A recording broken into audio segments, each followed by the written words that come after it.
শাহরিয়া ইমন তানভীর লিখেছেন, আমার পরিচিত একজন মানুষ কোরআন মানেন কিন্তু হাদিস মানতে রাজি নন। তিনি বলেন হাদিস নাকি মানুষের লেখা, তার মধ্যে মসজিদে গিয়ে প্রচলিত নামাজ পড়া নামাজ নয়, নামাজ মানে ভালো হয়ে চলা, ভালো কাজ করা। এ ব্যাপারে কিছু বলুন প্লিজ। দেখুন ভাই তানভীর, প্রথম কথা হলো যে এটি আজ নতুন নয়, এটি বেশ অনেক আগে থেকে এটির উদ্ভব হয়েছে, ক্রমবিকাশ হয়েছে, অর্থাৎ হাদিস অস্বীকার করার প্রবণতা। হাদিস অস্বীকারীদের একটা গ্রুপ রয়েছে যারা নিজেদেরকে আহলে কোরআন বা কোরআনপন্থী বলেন, তারা হাদিসকে অস্বীকার করেন। সন্দেহাতীতভাবে এই গ্রুপটা তারা পথভ্রষ্ট এবং তারা পথহারা। আপনি যার কথা বলছেন তাকে আপনি বিনয়ের সাথে বলবেন যে এ বিষয়ে আমাদের একটা দীর্ঘ বক্তব্য আছে আমার ইউটিউব চ্যানেলে। সেই বক্তব্যটা তিনি যদি একটু শুনে নেন, সম্ভবত 40-45 মিনিট কিংবা ঘণ্টাখানেকের বক্তব্য।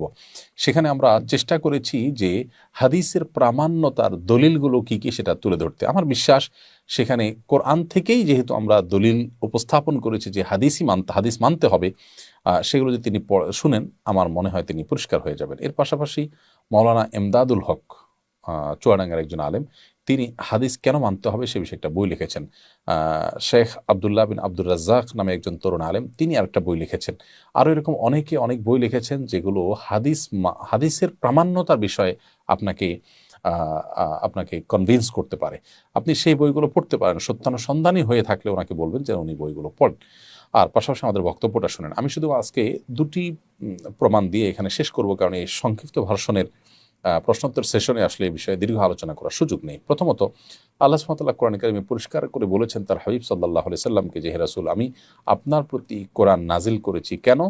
লিতুবাইয়িনা লিন-নাসি মা নুজিলা ইলাইহিম, যেন মানুষের প্রতি যে কোরআন নাজিল হয়েছে আপনি যেন সেটা ব্যাখ্যা করে দেন, সেজন্য আপনি বিশ্লেষণ করে দেন, এজন্য আপনার প্রতি কোরআন নাজিল করা হয়েছে। অর্থাৎ কোরআন তো জিবরিল এনে রেখে যেতে পারতো, কিন্তু আপনার কাছে দেওয়ার উদ্দেশ্য যাতে করে আপনি কোরআন যা পেয়েছেন সেজন্য বিশ্লেষণ মানুষকে করে দেন। এখন আল্লাহ সুবহানাহু ওয়া তাআলা কোরআনও পাঠিয়েছেন, আবার কোরআনের বিশ্লেষকও পাঠিয়েছেন। আপনি যদি বলেন যে আমি শুধু কোরআন গ্রহণ করব, তাহলে আল্লাহ তাকে বিশ্লেষণ করতে নির্দেশ কেন দিলেন? তাহলে বিশ্লেষণটা কে মানবে? আরেকটি আয়াত হলো আল্লাহ সুবহানাহু ওয়া তাআলা বলেছেন, মা মা ইয়ানতিকু মা ইয়ানতিকু আনিল হাওয়া ইন হুয়া ইল্লা ওয়াহয়ুন ইউহা। প্রিয় নবী সাল্লাল্লাহু আলাইহি ওয়াসাল্লাম তার প্রবৃত্তির তাড়না থেকে কোনো কিছু মুখে উচ্চারণ করেন না। ইন হুয়া ইল্লা ওয়াহয়ুন ইউহা, তিনি যা বলেন সেটা ওহী তার কাছে নাজিল হয়। এখানে আপনি হয়তো বলতে পারেন যে কোরআনে কথায় বলা হয়েছে যে কোরআন তিনি যেটা বলেন সেটা আল্লাহর পক্ষ থেকে আসে, এটাই বোঝানোর উদ্দেশ্য। আমার প্রশ্ন হলো, তাহলে সেক্ষেত্রে তো নুতক শব্দটি আসবে না। আরবি ভাষার একেবারে প্রাথমিক স্তরের একজন মানুষও বলতে পারবেন নাতাকা ইয়ান্তিকু, নুতক মানে হলো মুখ দিয়ে, দুই ঠোঁট দিয়ে যা কিছু উচ্চারিত হয় সেটা কি নুতক বলা হয়, বা কথা, সব এটা সাধারণ কথাকেই বলা হয়। নবী সাল্লাল্লাহু আলাইহি সাল্লামকে তো আল্লাহ তাআলা বলেন নাই যে মা ইউহাদ্দিসু আনিল হাওয়া, অথবা মা ইয়াকরাউ আনিল হাওয়া, মা ইয়াতলু আনিল হাওয়া, তিনি যা পাঠ করেন কোরআনের, যেটা তিনি পড়েন কোরআনের যে অংশ, অথবা তিনি যে হাদিস বর্ণনা করেন কোরআনের যে কথা এটা বর্ণনা করেন, সেটা ওহী।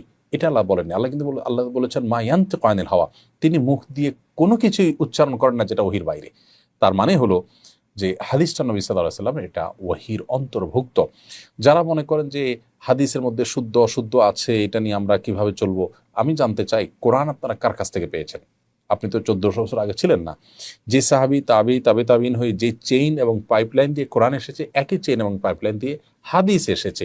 পার্থক্য এটুকু যে কোরআন এবং হাদিসের মধ্যে কোরআন সর্বযুগে এত বেশি সংখ্যক মানুষ বর্ণনা করে করে আসছে যে কোনো অংশ নিয়ে সন্দেহ করবার কোনো সুযোগ নেই, স্বতঃসিদ্ধভাবে এটি প্রমাণিত। আর হাদিসের কোনো কোনো হাদিস আছে যেগুলো বর্ণনার কোনো কোনো পর্যায়ে এসে বর্ণনাকারীদের সংখ্যা কমে গেছে, যার ফলশ্রুতিতে সেটা দুর্বল শক্তিশালী এই ক্লাসিফিকেশন সেখানে হয়েছে। সো এটা নিয়ে যদি কেউ সত্যানুসন্ধানের দৃষ্টি নিয়ে পড়াশোনা শুরু করেন এবং জানতে তিনি প্রকৃত অর্থে আগ্রহী হন, আমার মনে হয় যে এই ধোঁয়াশা তার কেটে যাবে। আল্লাহ তাকে হেদায়েত দান করুন, আমরা দোয়া করি। রুহুল শেখ এআইডি থেকে আপনি লিখেছেন, ভারত থেকে বলছি, এখানে প্রকৃত ঈমান নিয়ে চলা খুবই কঠিন। সামনে দুর্গাপূজা, সামাজিক কারণে আমরা পূজার চাঁদা দিতে বাধ্য হই। এই পরিস্থিতিতে পড়লে কি করব, পরামর্শ দিয়ে বাড়িতে করবেন। ভাই রুহুল শেখ, যদি আপনাকে পুজোর চাঁদা দিতে বাধ্য করা হয়, না হলে আপনি নির্যাতিত হতে পারেন এরকম আশঙ্কা থাকে, তাহলে সেটি আপনার জন্য জায়েজ আছে।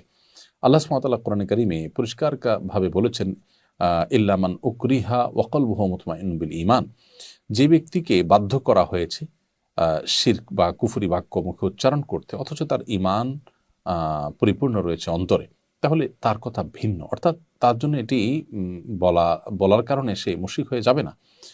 অতএব আপনি যেখানে আছেন সেখানে আমরা জানি নানা প্রতিকূলতা রয়েছে, সামান্য আপনার গরুর গোশত ফ্রিজে আছে, ব্যাগে আছে, এই অজুহাতে, অনেক সময় মিথ্যা অজুহাতে মুসলমানদেরকে পিটিয়ে মেরে ফেলা হচ্ছে, সেখানে অহরহ এই ধরনের ঘটনাগুলো আমরা শুনতে পাচ্ছি। এই জায়গা থেকে আমরা আপনাকে বলবো যে আপনি অবশ্যই যদি নিরুপায় হন এবং জুলুমের শিকার হবেন বলে আশঙ্কা করেন, তাহলে আপনি পুজোর চাঁদা দিলে আল্লাহর কাছে আপনি গুনাহগার হবেন না, কারণ আপনি এই পুজো করা বা শিরক করা এটাতে আপনি সন্তুষ্ট নন বা এটাকে আপনি মেনে নেননি, বরং আপনি একটা পরিস্থিতির শিকার হয়েছেন, সো এটা জায়েজ আছে।